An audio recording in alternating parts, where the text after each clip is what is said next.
You're so tired, aren't you, my beloved child? I see you.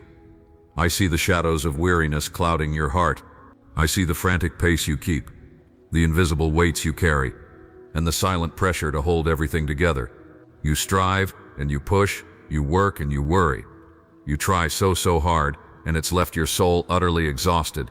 If you're listening to this and feel like you just can't carry on like this anymore, please know, this is no accident.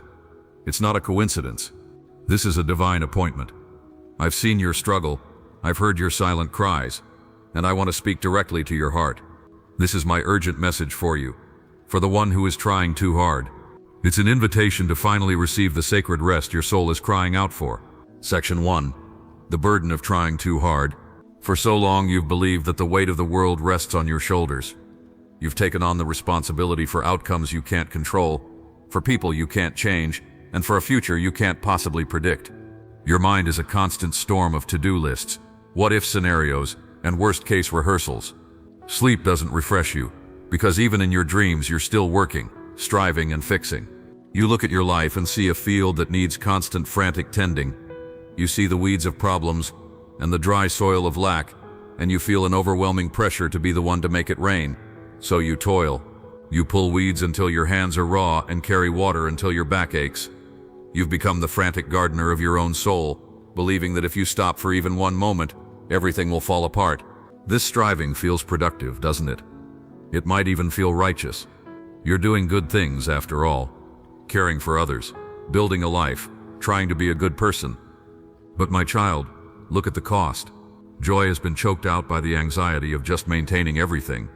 Peace has been stolen by the tyranny of the urgent. You're tired in a way that's dangerous, not just in your body, but in that deep core part of you where your spirit lives. You feel spiritually dry, emotionally brittle, and mentally overwhelmed. The burden has become too heavy, and it was never yours to carry alone. You've been moving faster than I've been leading, and the energy you're using isn't my limitless supply, but your own finite reserves. And now those reserves are empty. You're running on fumes, and the engine of your heart is sputtering. This is the state of the one who tries too hard. It's a place of deep, profound exhaustion. But listen to me now. In the middle of your striving, in the center of your storm, I am speaking one word over you: stop. Be still. Cease your striving. Let your hands fall to your sides. Unclench your jaw. Just breathe. Think of this as a divine interruption. This is the moment I step into your field of worries, not to condemn your efforts, but to rescue you from them. I'm not disappointed in you. My heart aches for you. My heart aches to see my precious child laboring under a weight I never asked you to pick up. Hear my words, spoken for you, for this very moment. Come to me, all you who are weary and burdened, and I will give you rest. This isn't a suggestion, it's a promise. It's an invitation from the Creator of the universe to the very core of your being.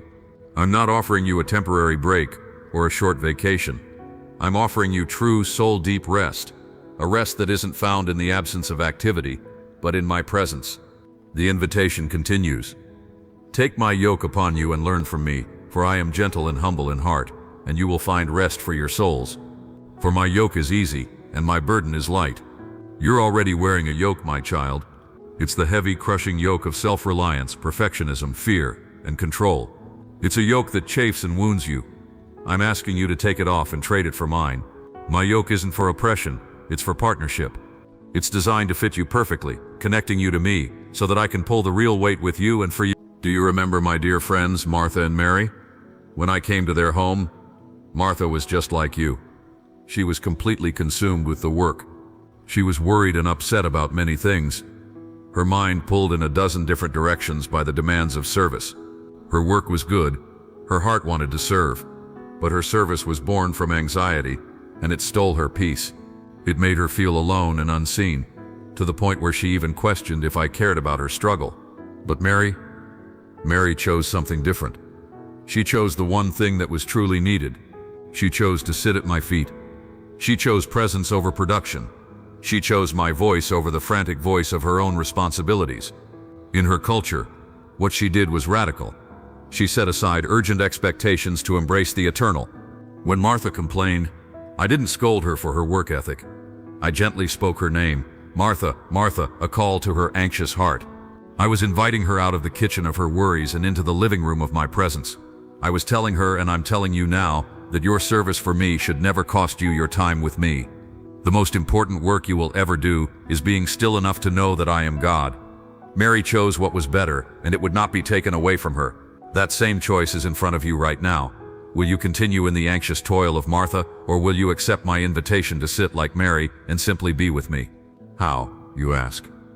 How do I let go when my hands are clenched so tightly? Surrender isn't a single dramatic act. It's a gentle, continuous turning of your heart toward me. It starts with a few shifts in your thinking. First, let's redefine rest. You may see rest as a reward for when the work is finished, or worse, as a form of laziness. But sacred rest is neither. It is an act of faith. It's the brave choice to stop your own frantic efforts and trust that I am still at work. True rest isn't inactivity. It's trust in action. It's laying down your tools in the middle of the field, not because the work is done, but because you trust that I, the Lord of the harvest, control the growth. It's declaring with your stillness that your worth isn't tied to your productivity, but to your identity as my child. Second, you must intentionally release control. Imagine you're holding a fistful of seeds. These are your plans, your worries, your relationships, your future. You can clench them tight, trying to protect them, trying to force them to grow, or you can open your hand and release them into my soil. You have to give me permission to handle the weeds. The scripture says, trust in the Lord with all your heart, and lean not on your own understanding. In all your ways submit to him, and he will make your paths straight. Your understanding is limited. You can't see the whole picture. Leaning on it is like trying to navigate a vast ocean with a tiny map. Surrender is letting me, the one who created the oceans, take the helm. Third, you must receive your true identity. So much of your striving comes from a deep-seated fear that you have to earn your place, that you have to prove your worth. You try so hard because you're afraid that if you stop, you'll be a failure. My child, listen to me. Your worth is not up for negotiation. It was settled long ago. You are not what you do. You are who I say you are. You are loved. You are chosen. You are mine. Rest in that. Let that identity be the firm ground beneath your feet, so you can stop running to prove you belong. As you begin to walk this path of surrender, you'll notice something miraculous happen. The heavy, burdensome yoke of self-reliance will be lifted, and in its place you will feel the lightness of mine.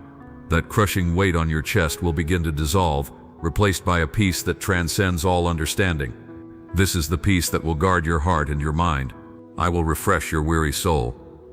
The frenetic energy of anxiety will be replaced by the calm, steady strength that comes only from me.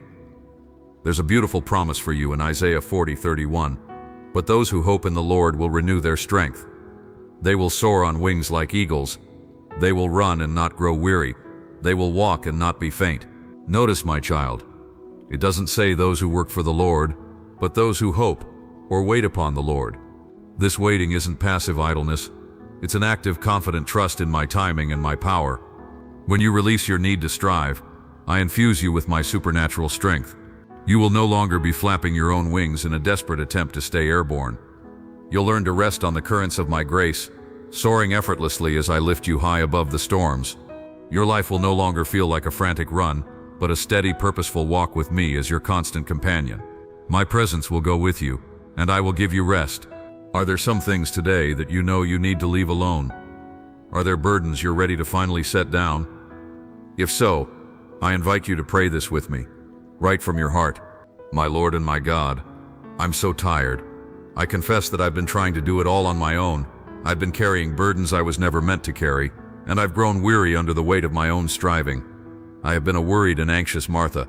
Today, I choose to be a Mary. I choose to release my grip.